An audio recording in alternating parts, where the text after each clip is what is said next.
Good morning, class 10th. As we were doing chapter Money and Credit, that is chapter number 3 of economics, today we'll be continuing this chapter with a new concept, that is the meaning of cooperative societies. Before going to the cooperative societies, I would like to tell you that in your book, during class we have gone through the 3 case studies. The 3 case studies were related to Arun, Shamal and Rama, those who were residing in the village of Sonpur, in which they have taken loan from different persons. Arun had taken loan from banks, Shamal from the moneylender and Rama from the landlord. Besides the moneylenders, besides the landlord, except the land, there are also the cooperative societies from which the loan can be taken. Actually, the name of the topic is given in the book is like that there are various sources of credit in the village of Sonpur. But it is fictitious village. In every village, there are these sources which are commonly followed, which are commonly used for taking loans. When we talk about cooperative societies, so I will just like give you first an idea. You can say that Amul, जिसका आप दूध पीते हैं, जिसका आप butter खाते हैं या चीज लेते हैं, it is a cooperative society. What happens in this cooperative society is that जितने भी इसके members होते हैं, they pool their savings. यहाँ pool का मतलब swimming pool नहीं है, यहाँ pool का मतलब है सेव करना, बचत करना. मान लीजिए एक संस्था है, या ऐसे मान लीजिए 15, 20, 100, 1000 जितने भी आप मान लें, ठीक है. ये लोग एकत्रित होते हैं. ये जो भी काम करते हैं वो एक ही ऑक्यूपेशन के लोग होते हैं. ये फार्मर्स हो सकते हैं, ये वर्कर्स हो सकते हैं, ये बुनकर हो सकते हैं, ये हनी कीपर्स हो सकते हैं. ये सब मिलकर अपना सामान एक जगह इकट्ठे कर देते हैं और फिर मिलकर उसे बेचते हैं. जब बेचते हैं तो जितना पैसा होता है वो बराबर रूप में बांट लेते हैं.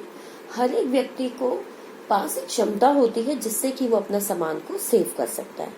अब ये जो भी इनकी सेविंग होती है, जो भी इनकी बचत होती है, ये उसे इकट्ठा कर देते हैं. उस बचत से वो या तो एक मेंबर्स को डिपॉजिट कर देते हैं ताकि वो आगे इसे एज इट इज क्रेडिट की फॉर्म में दूसरे मेंबर की मदद कर सके. अगर ऐसे नहीं होता है तो ये अपनी बचत करते चले जाते हैं. उस बचत के एक हिस्से को कोलेटरल की तरह इस्तेमाल करते हैं, बैंक्स के पास रखते हैं और बैंक से लोन ले लेते हैं. आपकी बुक के अंदर जो एग्जाम्पल दिया हुआ है वो कृषक कोऑपरेटिव सोसाइटी का दिया हुआ है.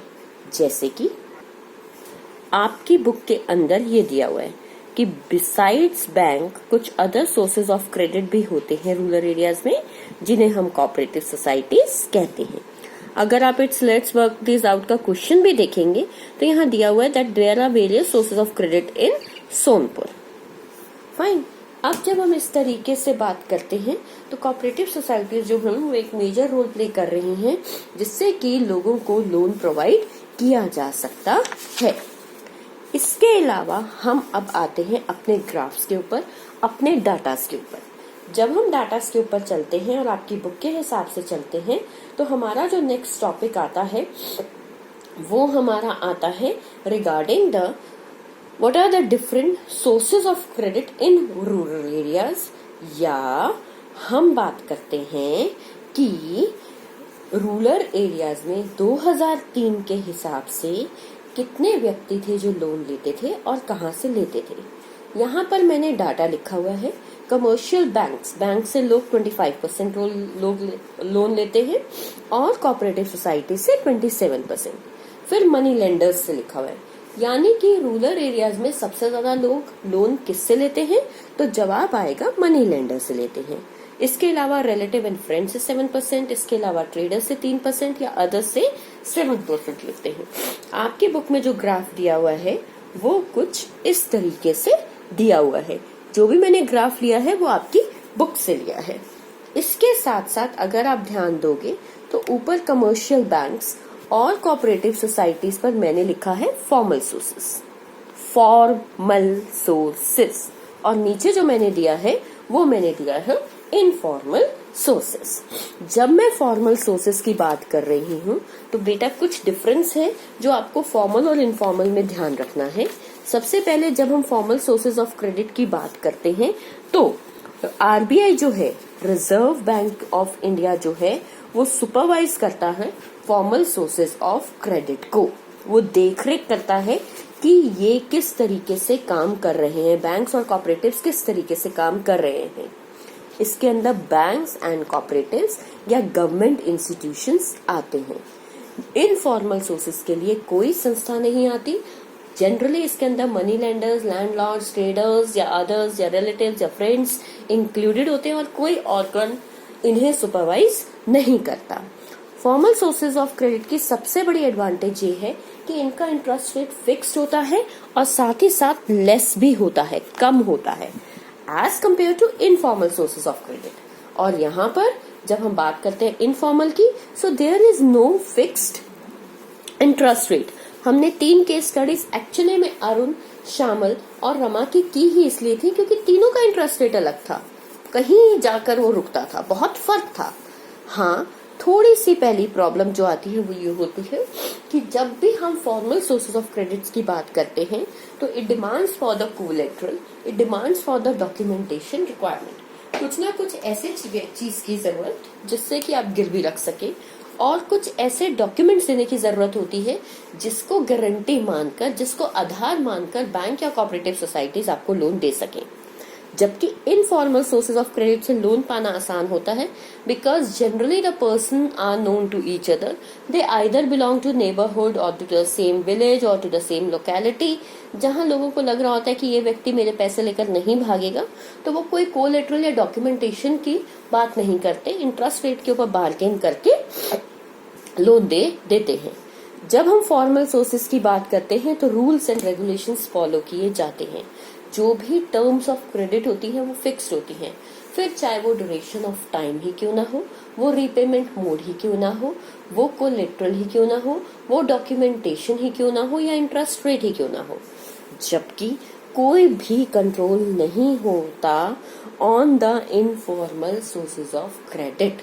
कई बार अपना लोन वापस लेने के लिए या इंटरेस्ट रेट ज्यादा से ज्यादा अर्न करने के लिए मनी लेंडर्स और लैंडलॉर्ड्स अनफेयर मीन्स का भी इस्तेमाल करते हैं।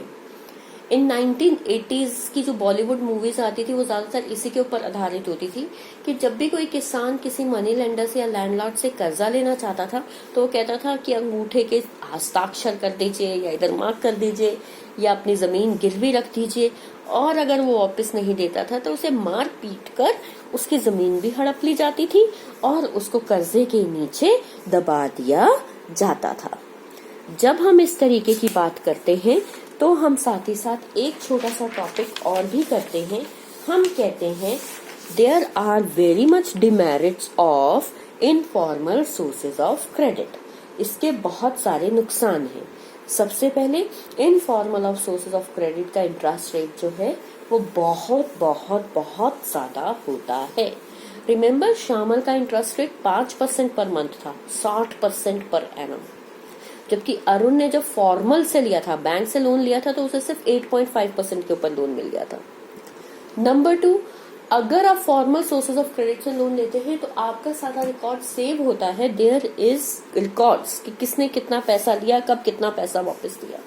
यहाँ तो बनिए की मर्जी के ऊपर है, मनी लेंडर के ऊपर है।